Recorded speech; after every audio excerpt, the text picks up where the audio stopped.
Welcome. We will hold on a second and let people start to join the room. As you're joining the room, please feel free to let us know kind of where you're coming from, a little bit about your portfolio. We'd love to know a little bit more about you. Got a really good panel today. You're obviously going to be here, so you're watching this, but if you know that someone's not watching it, you'd like to send it to them, this will be recorded, and we do host all of our previous revenue management roundtables on the Wheelhouse YouTube. So you can always go back and kind of listen to what people are talking about. So just while everyone's coming in, put in the chat where you're coming from. For our own team, where are you guys all based out of? We'll do this again, I'm sure, but. My name is ahead, Gavin, based out of Breckenridge, Colorado. We serve the Summit County area, so the adjoining towns of Frisco, Dillon, Keystone, Silverthorne, a little further down the valley in Blue River, and Breckenridge. But those are all kind of supportive towns to the Breckenridge area. Awesome. My name is Josh. I'm out of Port Aransas, Texas, a little coastal town kind of south of Corpus. But coastal market in Texas, we have quite a little saturation of homes here in our little cluster and corner of the world, but we make it work. Perfect. Heather, do you want to tell us where you're from?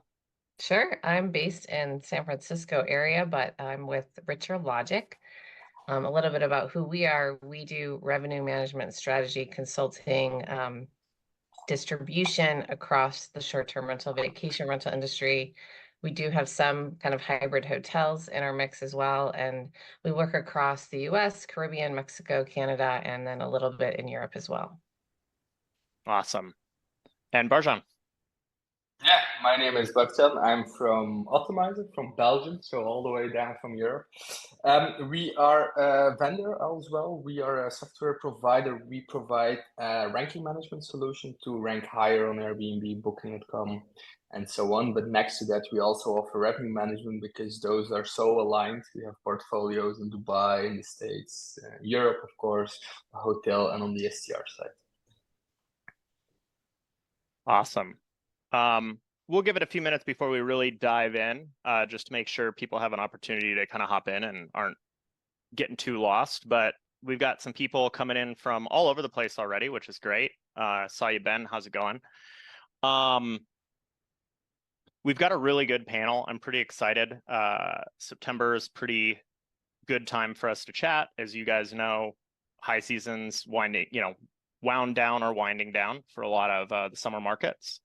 Our winter markets are going to be starting to pick up for their high season. And as we all know, this year's been fairly volatile. So we'll be seeing a bunch of different, kind of opinions today about how things are going. We do have representation from both beach and mountain markets on the panel, and should be a pretty exciting conversation. I'll give you guys one more minute, and then we'll just kind of jump in. The first thing, just so if you haven't joined one of our revenue management roundtables or haven't watched them, any of the previous ones on our YouTube, we're going to spend the first part of the panel having a conversation about kind of what's happened in the last quarter. So for our summer markets, what's happened through high season. The revenue managers will talk about the kind of strategies they've implemented, changes that they've had to make, what they're kind of seeing or expecting in the market. We'll talk a little bit about what's going on currently, how we're dealing with this kind of shoulder season between both high and low season for both of these markets. And then we're going to talk about what's coming up in the next quarter. And if we have some time, we might talk about a little bit about how we're expecting things to occur kind of year over year. So should be a really good conversation.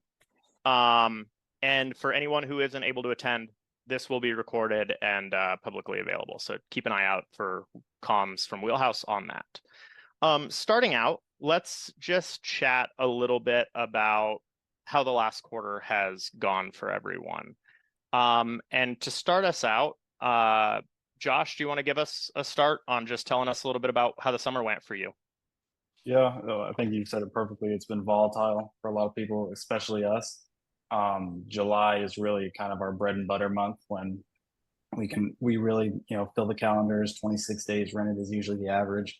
But this year, for us at least, we had a lot of weather events that weren't expected. We had a hurricane come through. pretty early on in the hurricane season, the earliest I think in forever. Affected 4th of July, and then every other weekend it seemed like rain was a big part. But it was a down year for us. Right now the numbers are anywhere from 17% to 20% down from last year in terms of average rates. I'm sure, like a lot of places, market saturation has affected things somewhat, and for us, especially being a drive-to destination, I think a lot of people, they, previous years there was a finite amount of certain homes, for example, like a 4-bedroom or a 5-bedroom with a pool. Maybe last year there was only 50 of them in one part of town. Now there's over 100. But from what I call it, a amenity surge. Seems like people started adding things like pools, gamers, and stuff like that affected kind of inventory selection for a lot of people. But it was a down year for us. Weekdays weren't filling up as much as they were. Weekends in June were sitting open for a lot of homes, condos especially. But really, I mean, it's just been a down year for us. I'm trying to recoup some of that with offsetting, like, for example, like I've always strategized aiming higher in price and discounting at the very last possible second. Looking around, especially later on in the year, a lot of people seem to lower prices significantly early on. I think on the last panel I was on, we actually talked about quite a few people were lowering rates early on to try to offset the shortened booking windows. We didn't do that later on in the year. We tried to hold them high, prices high again, which didn't work. We had to discount last minute. So going into next year and stuff like that, we're trying to lower prices, keep them probably about 15% lower than what a premium would be normally for us. But going back to the question, it was a down year for us in our market. Awesome. Thank you, Josh. I want to come back to the hurricane stuff. I think that's really interesting. But for now, we'll move on, just kind of hear what other people are saying. Gavin is kind of in the opposite situation. So where Josh is on the beach, Gavin's in the mountain. Gavin, do you want to give us a little synopsis of how the summer went for you guys? Josh, opposite yet strikingly familiar. The Breckenridge Tourism Office just recently reported that paid occupancy down 20% for the summer in our destination, and it's and how that translates to strategy. A lot of what you're saying resonates with me there, Josh. It's not a saying I like very much. The early bird gets the worm. I don't like that because that worm woke up early too, right? But for those people able to secure early bookings, that was the best method. During those down times, there's no time for compression to build. And I think we see that inflection point of sale continue to go down from an ADR standpoint as time gets closer to the check-in date. And by booking earlier and those longer lengths of stay, that was the highest rate further out that we were capturing for summer. Awesome. That'll give us a good thing to come back to, is how that's kind of influencing you going to a high season. But we'll get a synopsis of everyone first. Heather, tell us, well, first of all, let us know what markets you're going to be talking about for this section, and dive in. Yeah, I think when I think about what happened this summer, and kind of a debrief on what happened this summer, and I kind of lump all of our markets into kind of what happened and trends. I'll just kind of start maybe with a few big things. Where markets were down, there were two main factors that seem to kind of be core reasons. One is supply increases, and the amenity creep is an interesting one because that's maybe not more supply, but better supply. So a home that used to be able to get top dollar now has 6 other competitors where they've all added pools or whatever. So totally agree. Those are things that were headwinds. The second one in down markets is were people just going other places. So, increased outbound US to Europe, these types of trends. It's hard to correlate exactly that family did not go to the Outer Banks of North Carolina this year. They went to London, but that is a trend that we've correlated in some cases, that more people actually went other places. And then in general, some things that came out of that we, in an up market, we also saw shorter booking windows, even in markets where they performed as well or even a little better than previous summer. Booking windows were definitely shorter, and then shorter stays. So people not really coming for 7 nights for the whole week, and markets that traditionally got that, adjusting to try to fill with a 3 and a 4 night instead of a full 7-night stay. So maybe I'll stop there. Those were just like general trends that we saw that may continue, into however your seasons, if summer's your high or low, just will those types of trends continue? That's And great. we're factoring it in, right, as we're like looking to the next quarter or quarter after. Yeah, I always wonder when we talk about shorter booking windows, were you also seeing that in companies that weren't holding premiums, that were willing to go down? Was it pretty, I guess, do you have any, like, Yeah, like you can sometime, yeah. manufacture a short booking window Yeah, to yeah. hold the rate high, right? And then you drop it at the last minute. So kind of like, but I do think the early bird gets the worm, or like be a first mover, right? You're a first mover. So as your book any demand on your curve, if you're a first mover at your low rate, right, you have access to even those like 10 people shopping down here versus at the peak of the window, right? But you're building your base. And so there's an advantage to doing that. In many cases, really. Yeah, and it seems to be more and more evident as we get further away from COVID. Awesome. Barjan, do you want to tell us a little bit about what you're seeing in the portfolios you manage? Yes, maybe for this one I will dive into the Orlando market, as this one is maybe quite understandable for the audience. The Orlando market, we have seen dramatic numbers in the market in July, for example, where paid occupancy was down to, or like adjusted paid occupancy was down to 53, 55% of the market, which was drastic. But we are seeing it actually over other portfolios as well, where market numbers are going down, supply is increasing, the absolute number of demand stays the same, but the supply just increases, which turns down the equilibrium in the market. We notice as well what has been said already. While booking windows are getting shorter, conversion cycles on OTAs, on direct channels are getting influenced. It's much more important to get the right content, to get people to convert on the right way, or you're losing them. You're losing them to a competitor who has one amenity more, who has a better swimming pool picture. So it's getting harder and harder. Maybe if I then make the flight to Europe again, well, in Europe there's a big regulation wave coming, so it's interesting to see how the capped supply is playing out in Europe. They are capping supply in certain markets, which with some use cases already has a positive impact on the market. So I'm very keen to see how that will play out in some of the US markets where supply is still increasing. What will happen there? Awesome. So kind of around the same concept, and we'll go back kind of around the horn, but since we're pretty consistently seeing attrition and occupancy, shorter booking window, increasing in supply, what did you guys do throughout the summer to try to push your success? What were some of the specific strategies or things that you would implement, or even just a little bit of like, how early did you know to drop your premiums, or when did you make decisions would be helpful. And Barjan, if you want to start us out on this. Yeah, definitely. What we do is a bit out of the box.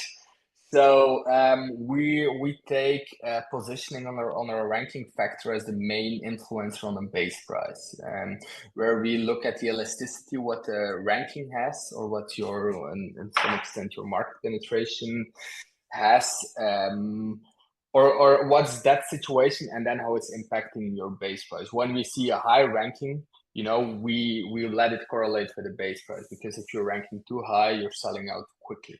So we're using that as a main point of view. But we then went across that and we looked, okay, how are our rates 90 days from now, or even in low season next year, influencing or positioning or ranking, or or ability to convert for short-term booking windows. So we did that. Actually, we did a lot of analysis on all the portfolios we were managing to really optimize that aspect, which had amazing results and also interesting results in a lot of instances.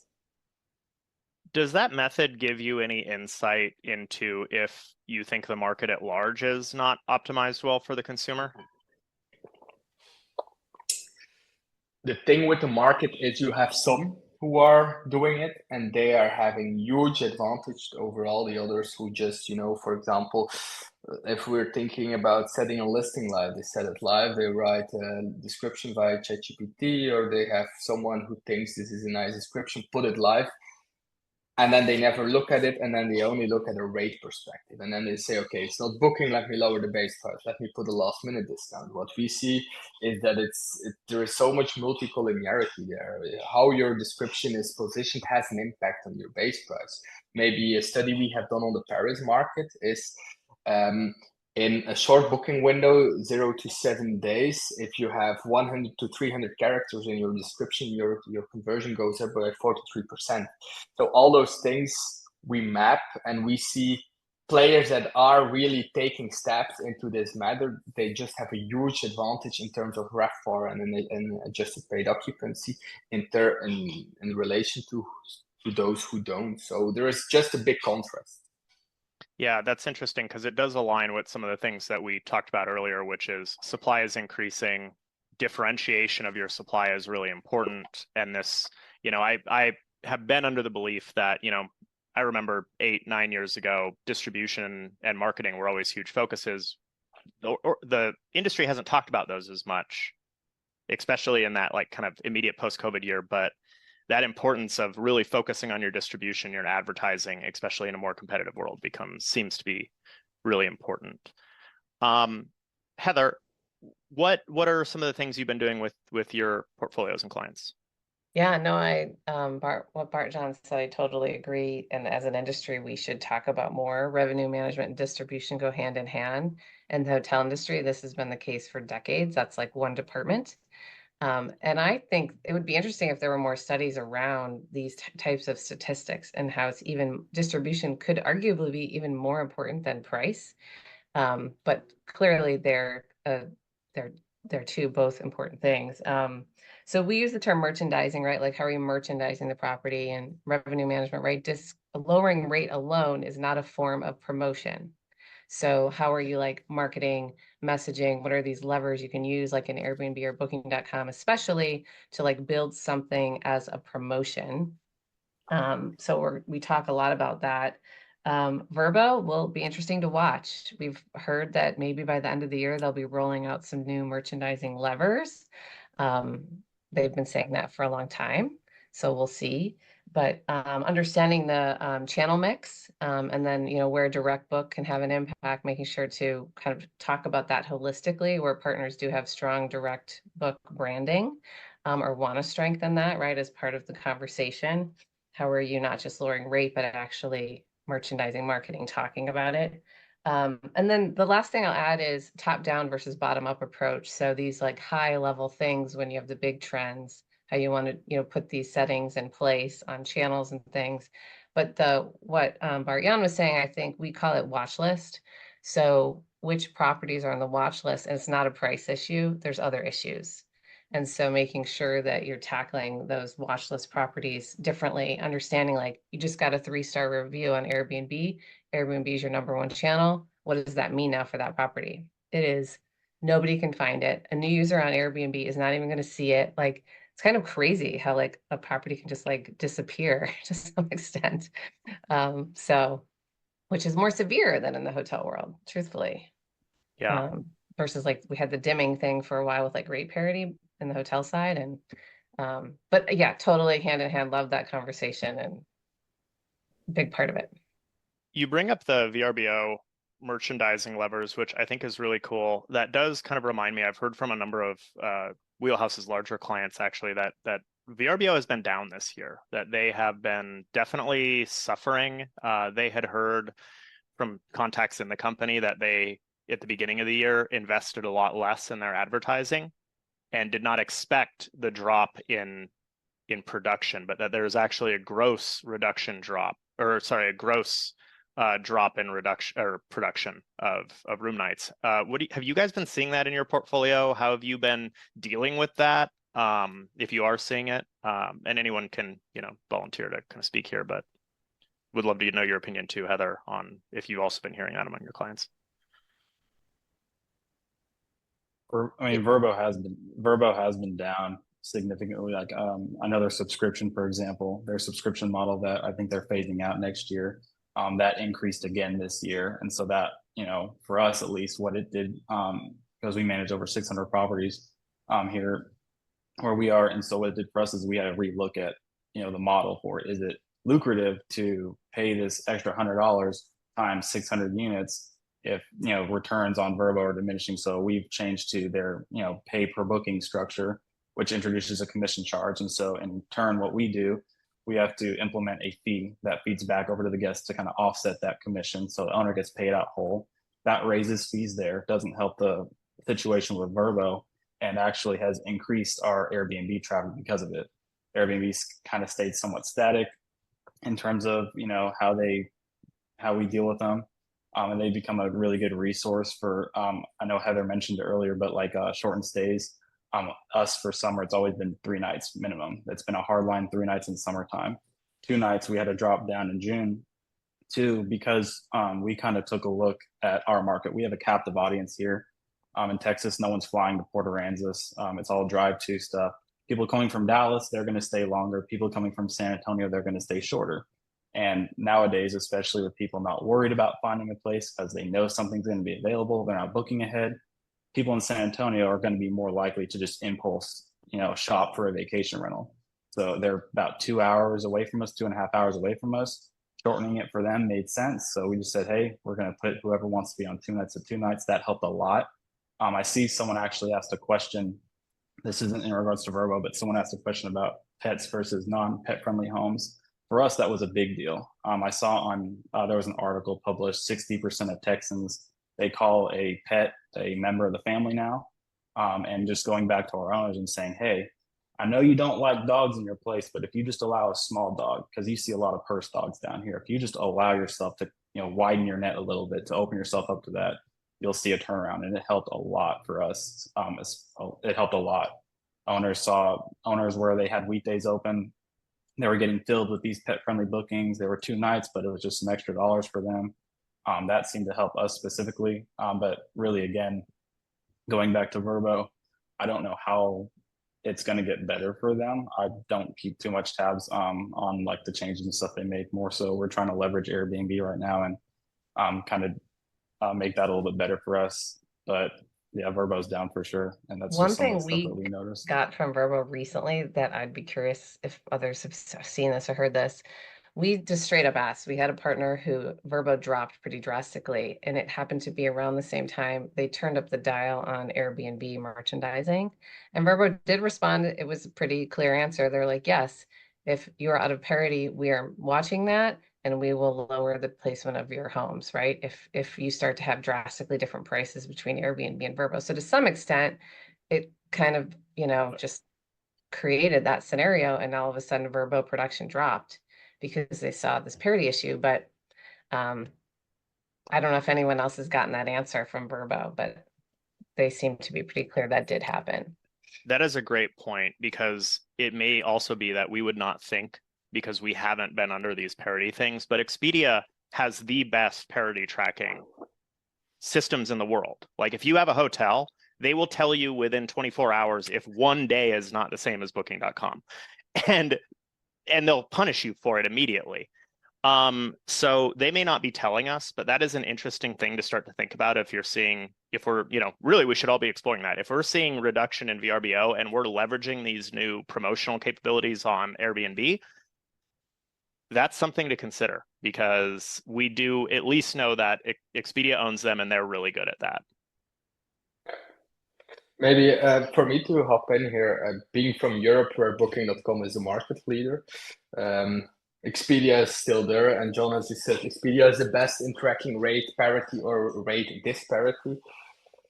what we tried and what we're experimenting and have implemented is how we can let rate disparity let us do a favor. You're right. If Booking.com, for example, has lower rates than Expedia will punish you. But in Europe, Booking.com has come like with a solution to it. If you have lower rates on Booking.com versus Expedia, they benefit you. You get a boost in positioning, meaning that we map like where the market demand is going. Europe is quite easy. Booking.com has 80 to 90% in some markets. So you always want a lower rate in Booking versus Expedia to have that boost. But in some markets, it might be interesting to review where like it's 50-50, 40-60. How could you leverage the rate disparity in those instances? That's fascinating. Before we move on to the next thing, Gavin, I want to know a little bit about what you guys have been doing in the summer in your portfolio. And if any of these, you're welcome to talk about those too, but feel free to take it where you want. Yeah, absolutely. When I see this pet-friendly question here in the chat, love seeing where you can generate market compression. We saw a stat that 7% of homes in our area are pet-friendly, and over 25% of travelers are coming with pets. Right there, when we project a property, we see 20% increase right off the bat, 20%. And that comes from a combination of higher ADR and increased occupancy, as a place is more likely to book earlier and more often. Something here for this summer that I do expect playing into winter when we're talking about these average booking windows, what I've seen in Breckenridge, not just a decrease in that average, but a polarization of the booking window. There are actually more people booking earlier, and then the mode is more like 70 to 80 days out and 16 days and in. And so your traditional mean has really fallen. So they say that the average booking window is 45 days, but that's also when the fewest people are booking. And so if you didn't do that work ahead of time and you fall into that lull, then there's a real lack of activity. And then by the time the booking cycle starts coming up again, you're in that last minute window. And during these times of low compression, a lot of availability, it's a race to the bottom, and it gets pretty brutal and ugly quick for last minute bookings. And so we really look at that. And I think that always making sure you're looking at by bedroom is so important. Your opportunity and risk for a 4-bedroom or larger inside of 45, 30 days is so much greater than a 1-bedroom. And so making sure you're always looking at your pacing, your booking velocity, and the supporting analytics by bedroom, right, and understanding what that risk reward looks like. On the other hand, for us, looking forward to winter, New Year's is pacing very strong. This is the highest ADR time of the year for our destination. We love the gamble, right? And I think that as a revenue manager, I'm always weighing these options of what is it trading for today and what do I think it's going to trade for later? What's my projection? Bird in hand versus two in the bush. And for summer, it was very clear very early on. We're not going to get to this point of fill. The earlier you sell, the better. And we were lucky to be ahead of that. For New Year's, I do see this as an opportunity for us to hold out. I think that the point where it's trading right now is very low, and we're going to wait for these essentially underpriced properties to clear off the shelf, and it's going to net a higher total average. We've already seen a ton of movement just in the last 30 days in that respect. Due to some shifting school break calendar movement, people are going on break later and staying on break later. So I see increased opportunity that first week of January, but it's going to butt up really tight against Christmas. And so that pre-Christmas window, got to look at that from a risk tolerance standpoint. And I don't think that the market's going to be there to support it. And so moving there earlier is going to be the safer move for us. That makes sense. So getting pretty granular on even just those periods within the season. I think what you said around the booking window is really interesting. It's like that.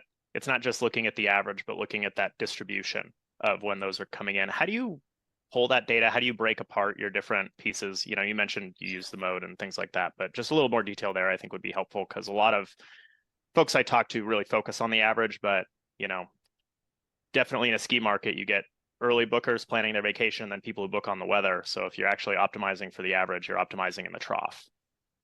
Yeah, very difficult. I wish somebody like Key Data would be tracking that week to week moment or that booking velocity. You have to do it, you know, in little snapshots of individual weeks and by unit size, right? Because it's very different from when a 4-bedroom is booking, right, to the 2-bedroom, 1-bedroom studio. And that is something that we track internally. And so we're trying to look at that rate of change for a bunch of competitors and ourselves. So we're coming up with market averages and looking at that on a per bedroom size. So we can say, hey, it looks like booking velocity is not very great here, but the 4-bedroom and larger space is really moving. There's just no activity for the 3-bedroom and smaller. So, you know, it might show up on the aggregate very small, but it's very significant movement, and vice versa, right? In that last minute booking, you might see a ton of action, but everything 4-bedroom and larger is sitting there. Yeah, that's really interesting. I've done, you know, because I agree, it's really hard to kind of do it. And then when you have to get it down to the weekly level, it's even harder. I've always kind of set heuristics around other points, not just the average. So it's like when, you know, what month of sales has like the largest percentage of my booking revenue come in. And sometimes you can, depending on what market you're looking at, it's like, you know, at what point does 20% come in over 30 days, right? Or 30% come in over 30 days, because you're just trying to find the place where there's the biggest concentration of sales. And if there's multiple of those time periods on the calendar, that's really telling you when you need to optimize. I've always done it a little more heuristically after ingesting a bunch of data and then just coming up with some guidelines for the team.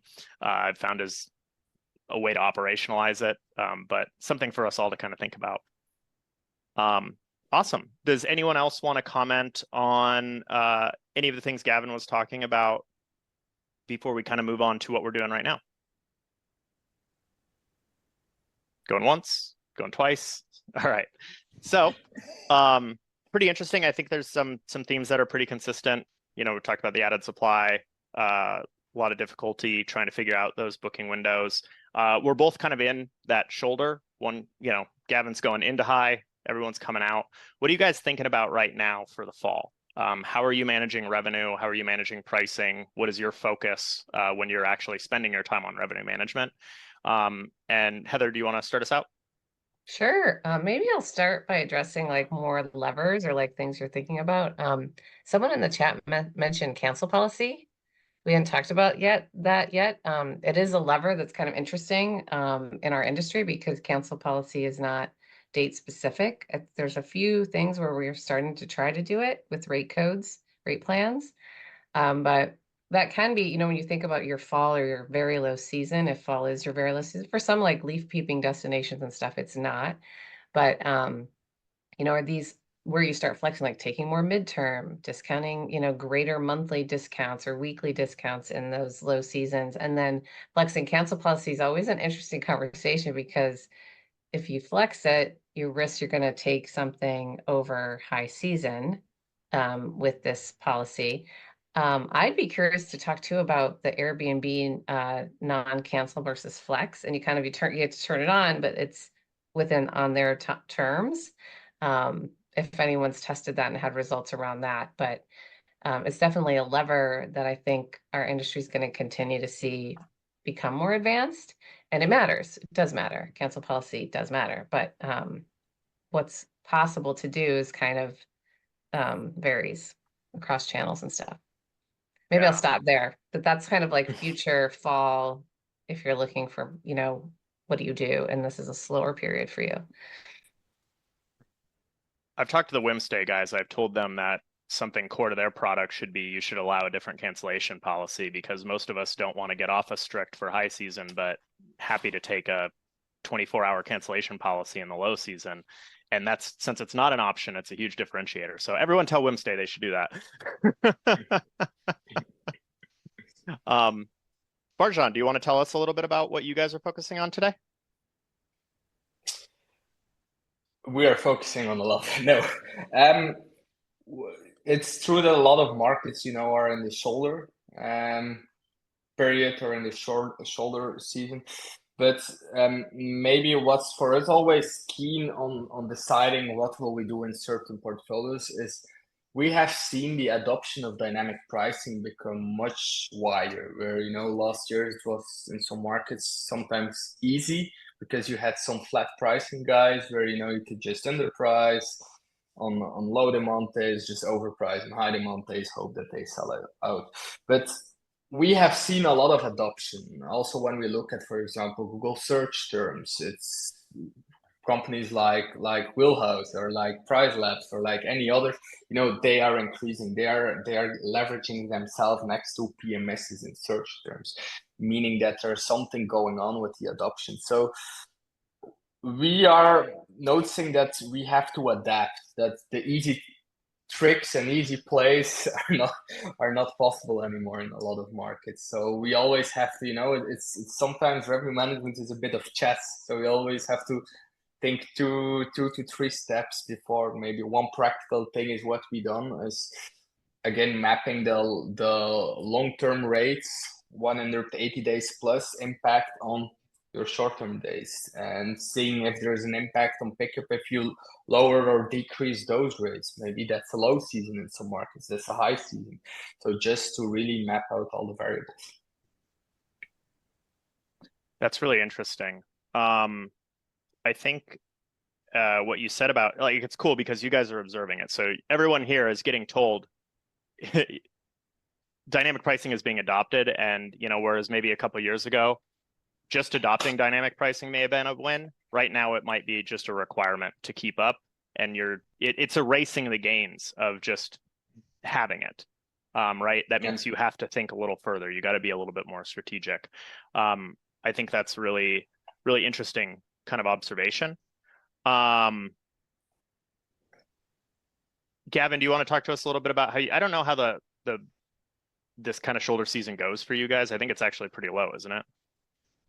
Yeah, it's very low. And to that point, the minimums tool is so powerful for me.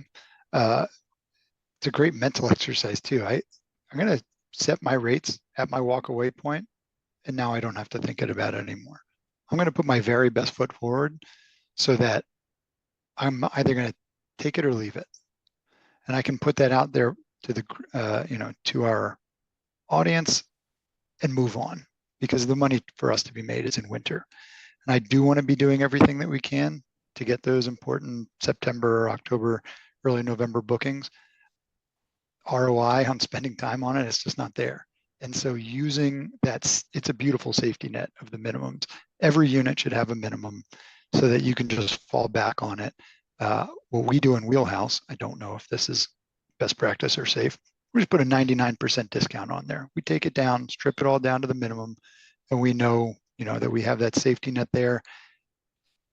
And we can just then go adjust nightly minimums, because maybe our homeowner tolerance for taking a 2-night booking in a 2-bedroom at $129 a night in rent only, it isn't there, but we can take it from 4 nights to 3 nights to 2 nights within 2 weeks, and put minimal effort into it. And so I think that having that ability and defining that walk away point is very helpful for us in these slow seasons, because it allows us to focus our energies elsewhere.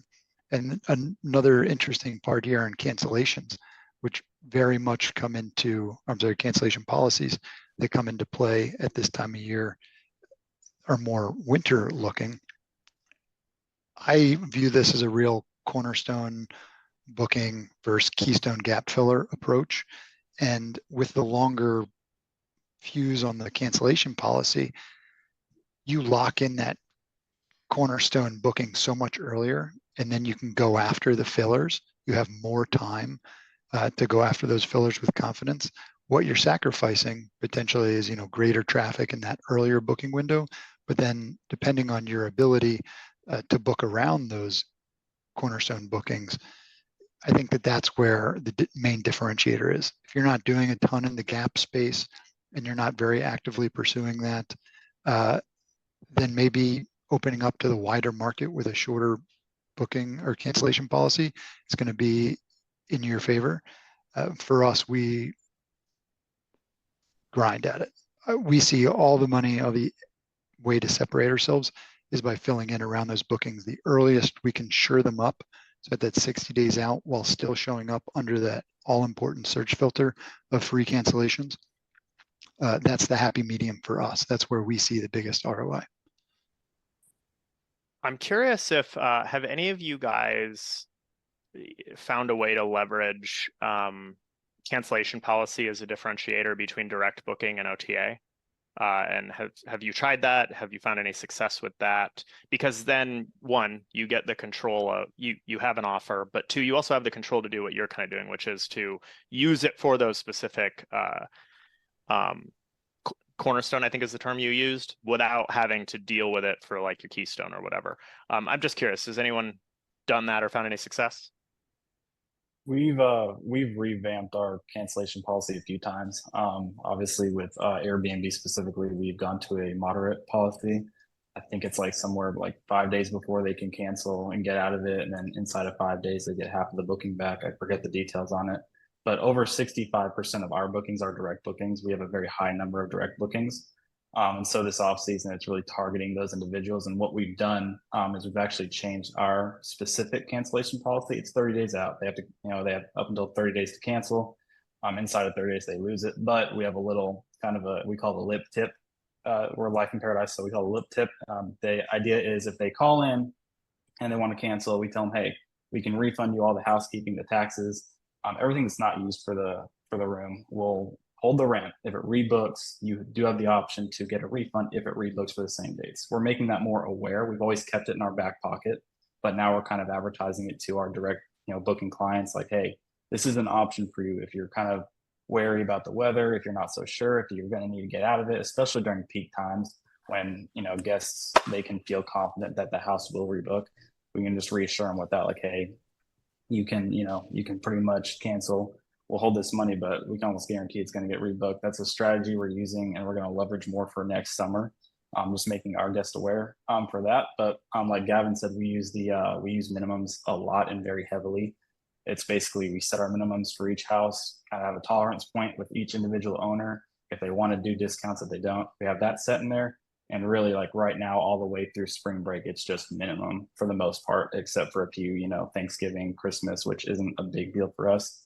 It's more or less set it, forget it. If we get bookings, great. The idea is we don't really care about getting the highest rates right now.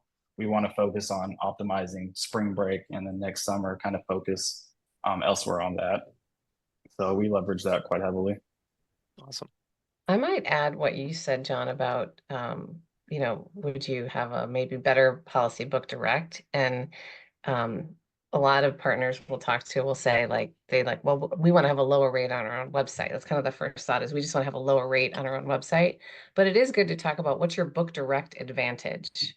Like, what are those things on that list? Like, what is it? What can you offer as a brand? What's your book direct advantage? So is that a better cancel policy? Is it a welcome amenity? And like really figuring out as a brand for book direct, what are those things on that list? Anyway, that's kind of what triggered what you said there. Like, it's beyond just maybe a lower rate. Yeah, that makes sense. Barjan, you probably have some insights on cancellation policy, observing all of the stuff. Do you want to talk to us about that, or you can also tell us what you guys are doing or planning for right now a little bit? But the cancellation policy thing, I'm interested to see your insights. Maybe just to give one note on what Heather said, what we've seen in the hotel space, like as a book direct advantage, is earlier check-ins or later checkouts, where then they have a feedback loop to their cleaning team. Okay, we first clean the rooms that have a direct booking, so they get 2 hours more of hotel room. So that could be an option as well. Maybe on the cancellation policy, it's 100% true, and it's a big influencer on Airbnb rankings or on OTA rankings in general. But it always depends on the markets. While we see in crowded cities like, let's maybe go back to Europe, like Paris, a free cancellation upon, let's say, 48 hours isn't that big of an influencer, then you would have it in the middle of nowhere mountains. It all depends on how are you doing compared to your subset of listings. Maybe an interesting take on that as well is you could offer direct, more flexible cancellation policy, or do it the other way around. Whereas from offering free cancellation policy gives you more views, gives you more eyeballs on Airbnb. It's true, even more than rates into some extensions to some rate buckets. So you could design your listing with free cancellations at higher rates, but put your brand in there on some slick ways, on your image cover, on your description, on a subtle way, and then offer a lower rate, but with, for example, a harder cancellation policy. That's also another way of looking at it, because you have the eyeballs coming from Airbnb to your direct website. But maybe to round up, cancellation policies are important. We use something called dynamic cancellation policies, where we see, okay, this listing is performing bad. We push more flexible cancellation policy automatically. It's picking up again. We make it harder again, just to map the booking momentum to a right way, because it's all about getting the right booking momentum. You don't want to sell out too quick. You don't want to sell out too slow. Yeah, and just make sure that your reservation team knows where to find that information. That was in my last life always the hardest part for us. Revenue management was like, we're going to do this, and then CS was like, this is too complicated. A good PMS is required. Yeah. You set up the dream and they service the nightmare. No, we don't want that. That's right. Before we move to kind of what's going on in the future, Gavin did mention something that actually sticks home for me, both because I talked to a lot of clients about it working through Wheelhouse, and it was a big thing I observed when I was working in my last life at Stay Alfred with the revenue management team I managed. And the kind of last minute, especially in low season, its importance is really big for us now because it's like temporally important. But what you can actually achieve there tends to be pretty limited. And I find a lot of users get really stuck trying to like adjust for the next 30 days. They're really trying to fine tune it. And it's all over like a $5 to $10 ADR difference. That chess game that Barjan was saying is like, look, sometimes you just need to simplify it. We used to call it doing Civil War surgery, just like hack off the limb and then spend your time focusing on something that has a much bigger impact. Like focus on your upcoming high season. Dial in your strategy in a time period that's going to have much more impact. I think that's a big reminder for folks, especially like, I watch this a lot. It was like last year, shoulder season, a bunch of people did well, but they did it at low rates. This year, they put the rate up, and every month for the last 4 months, they've been spending time thinking about how they're going to cut the rate down. They're pacing behind now.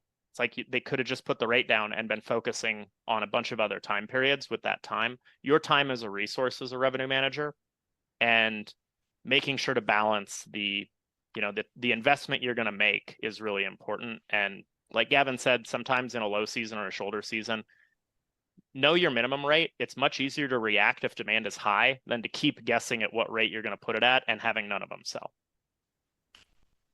I think Josh has mentioned that a little bit too. He's been talking about it in high season, but just remembering that, these guys have the benefit of having bigger portfolios. If your portfolio is small, you can't always take that risk. But if you've got a big portfolio, sometimes you can let stuff go and just react to it. Okay, so moving on to the future, really excited. Got a little high season, a low season. I'm going to mention like kind of what's going on in the next quarter, but feel free to also talk about the year over year instead, particularly, for our beach folks. You don't need to tell us about your snowbirds unless it's really interesting to you. And it might be, not, right? Not very. But yeah, Gavin, you're going into high season. Why don't you start us out? Yeah, we're going to high season. Tactics? We're fully ramped up. There was a question here in the chat too. There was asking if we've seen a lot of booking activity for kind of like 10 to 12 months out. Go back to this idea that I have seen for our destination of polarization in the booking window. It's not so much just a shortening, but as you dig into it more, all of those early lead, short lead times, they're all changing a bit and zeroing in on it. Right now, we're seeing great pacing for March, right? And I joke about this with the team, but my parents haven't changed their booking behavior. It's a lot of the new people who are coming into the booking cycle that I really feel like are pulling this average down. But when you think about who is your key audience and who is your key market, so many of those same people are still shopping in the same fashion. There is just a lot of new opportunity too. And so March is very strong, liking how that's pacing, and some of these other more traditional times. Christmas, again, with the shifting of the school calendar, that is something that is very tricky. People plan for Christmas. Generally speaking, I think that it's like dominoes fall. Somebody locks in Thanksgiving plans and then knows what they're doing for Christmas. Those things happen in concert, right? Maybe it's a couple and they're like, oh, we're going to this person's extended family for one holiday and then the other for the other. And so those decisions are made together.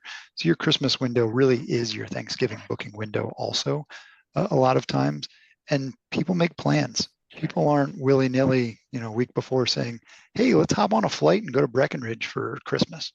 And so understanding some of those market dynamics is really important in identifying, and setting goals for booking velocity. And right now it's about setting goals. If we don't have goals and we don't have targets, we're not held accountable to anything. And then we start looking at market averages or year over year pieces. And who's to say last year we ran the best race, And so I think looking at our notes now, saying, okay, this is what we've learned from years prior. This is what we're seeing shifts in the school calendar. This is what we want to do this year. Let's set these triggers and see how we're living up to them and seeing what's going on. So I think it's setting a plan, reevaluating, reacting, reevaluating, reacting with that plan in mind. When do you keep your notes? Like, how do you do your notes? Yeah, we send out an email every week. We take screenshots of the same stuff every week for the last 7-8 years, so that we're able to see, get those timestamps from key data, see how things move. That's one of the ways that we're checking that booking velocity, right? Because we're able to look at that kind of distance in between over time for these different, whether it be metrics or filters set in there by bedroom, by location, and preserving that weekly. And then I think it's so nice to, hey, what were we talking about at this time last year? Hey, what were we talking about in January last year? Where we're calling out the mistakes that we made and we're talking about what we wish we did differently, because that's what I want to be living in now, right? I want to, and so we're able to revisit that. And so I think that by capturing that, having some kind of discipline to record this and be able to come back to it is very helpful for us. I love that because I do the same thing, and you can send it to other people, but it's just screenshot the data you look at, write down what you're thinking, and then next year you can go to that week and be like, what was I saying about what was going on? And what did the data say? Now we can access the data a lot easier. In the past, you would have possibly had to recalculate that every time. So it's nice to have it, but it's those thoughts. It's like, what did I think and feel at the time? Awesome. Barjan, do you want to talk to us a little bit about what the future looks like, what the future holds for you? A lot of conferences, a lot of flying to the States, a lot of jet lags. No. Maybe across our portfolios, we are hoping to do better than like if we normalize behavior patterns from last year. So that's a big aspect because we're playing on the hotel side of things, where you have much more abilities than you have on the STR space. We are heavily overbooking some hotels to map out what's the expected cancellation policy. So to be honest, from a revenue management perspective, that's fun. From a guest perspective, that's not the nicest, but that's a whole other philosophical discussion. And for us as a company, we're launching new tools. We're making automated distribution optimization completely self-service. So that's happening as well. So interesting times ahead. How do you think 2025 is going to be compared to 2024 in our space from a revenue perspective? And you mean like on the portfolio level or the state of the industry? Kind of just general and more in terms of like, do you think it's going to be an up year, down year, pretty stable? What do you think the biggest concerns might be? I think the US is going to suffer from all the indications I have and going to suffer even more. And I hate to say it, I really hate to say it. Europe is going to be quite steady, just because of the regulations, but also because we are starting to have more Asian travel again after COVID. There was a big delay on it. A lot of European travel to other countries, but really the Asian travel is picking up again, which is such a relief for all the European destinations. Yeah, that's really helpful. Heather, do you want to tell us what your tactics are and your strategies are for either the upcoming quarter or year over year as you're working with your clients?